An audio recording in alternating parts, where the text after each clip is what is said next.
horoscope called Purusha. So what we notice here, something unique. As I said, we start from fire, end up at water.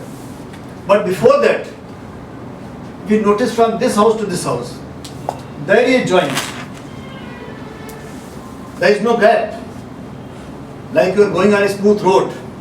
We keep on going smoothly. So here transition from this to this place is smooth. Because Krittika is joining the two. Yes.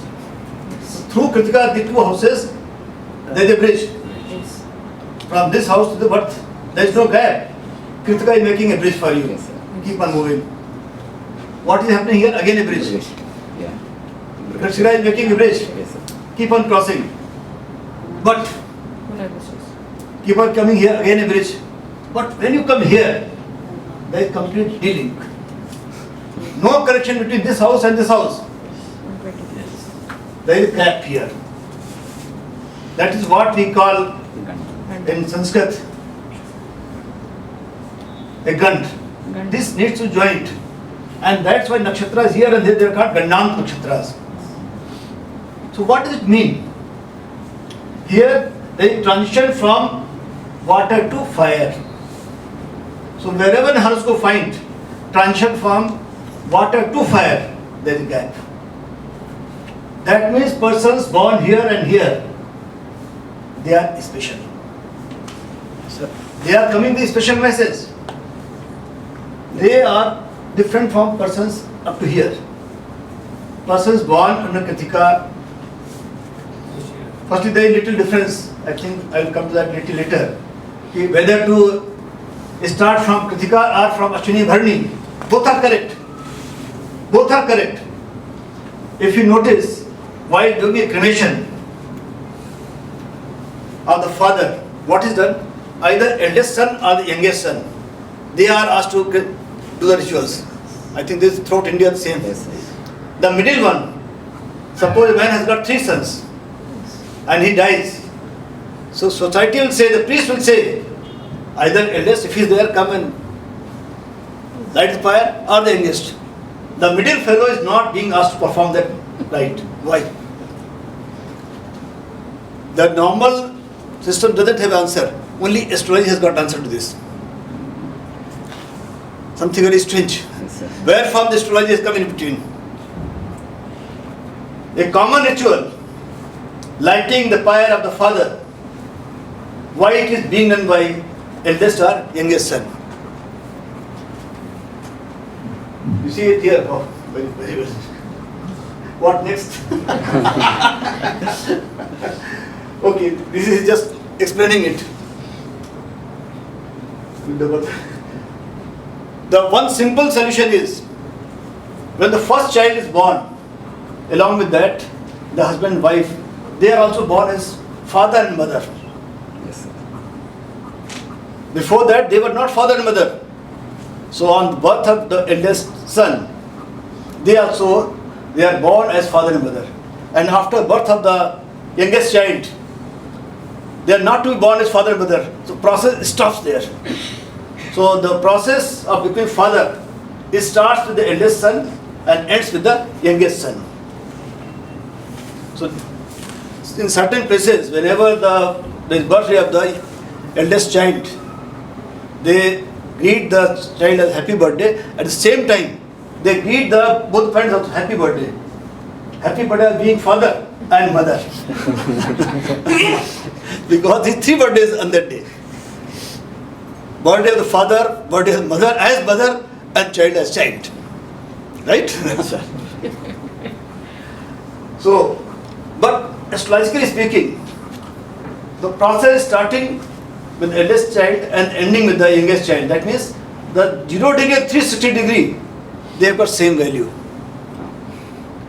What 0 degree is going to say, the same message shall be conveyed by the 360 degree also. If you see a circle, so do you have a circle like that? So now I shall come to that, whether to start with Krittika or with Ashwini. Ashwini Bharani one group and Krittika other group. What should be? The astrology has got another beauty. Actually, what is a line? They say a sequence of certain dots, bindus. Yes, sir. That's it. But can we create a bindu? Because bindu, by definition, the point, it has no length, no width. So can we ever create that? We cannot. You made a dot by the sharpest pencil, but if you see by microscope, it is white. It's no more a point. So that means point is something which we deal daily, but we can never create.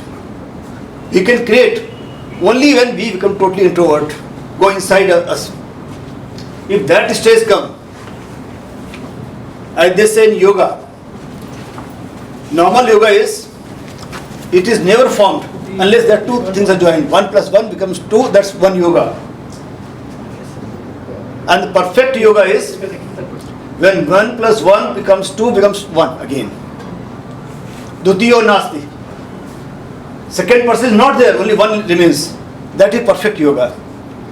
So similarly, we cannot create that point. What we can think of the point.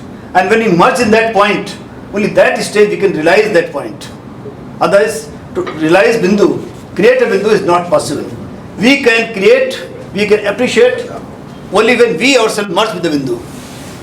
So on that concept only, they have developed entire astrology. So now there are two things. Suppose you take 2 points on this circumference, A and B. They are on here. And now both start the journey towards this. A and B both start going, stop. Start and stop. Start somewhere in the middle.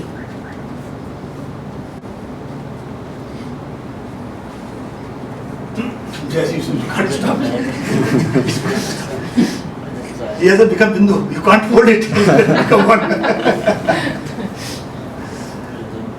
Try to hold it somewhere here.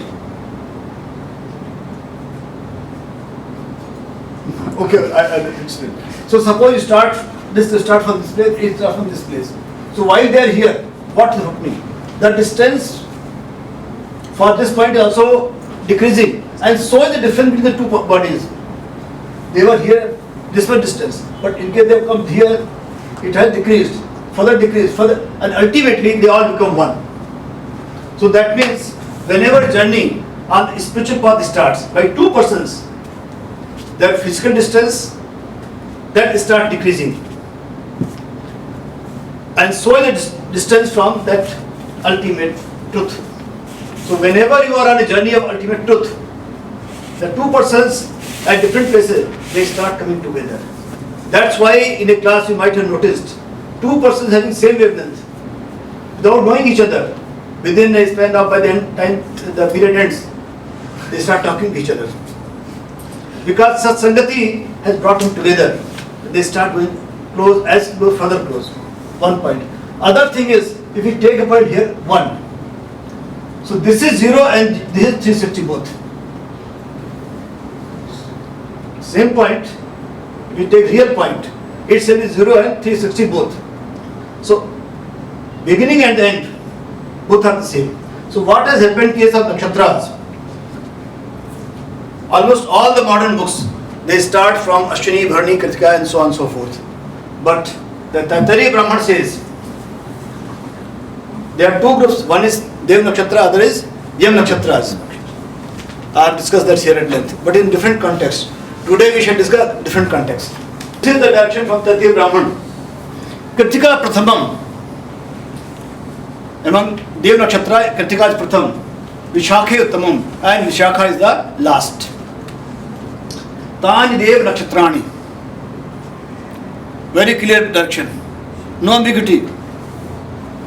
Anuradha Prathamam, Apvarni Uttamam, and Apvarni or Bharni the last on that side. Two groups. And remember these two groups, these shall be needed today in different contexts.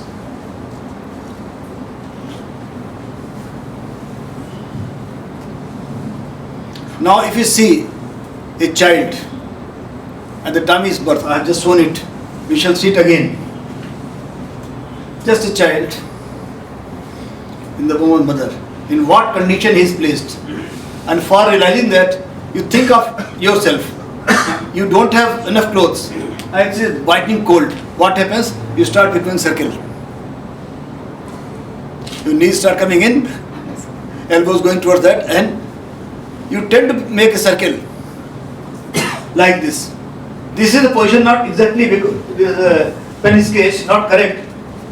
What happens? This slide down, and the head and the feet, they are touching almost each other, making complete circle. That is the position of the child, the woman mother. So our rishis, they had given all nakshatras, but otherwise both are conveying same message. So for correct appreciation of a man, we have to take Ashwini, Bharani, Krittika together. But when you are going to Vedic astrology, talking nakshatra only, then Krittika has to be first nakshatra, not Ashwini, Bharani. So this point has to be kept in mind very clearly when we talk about nakshatra.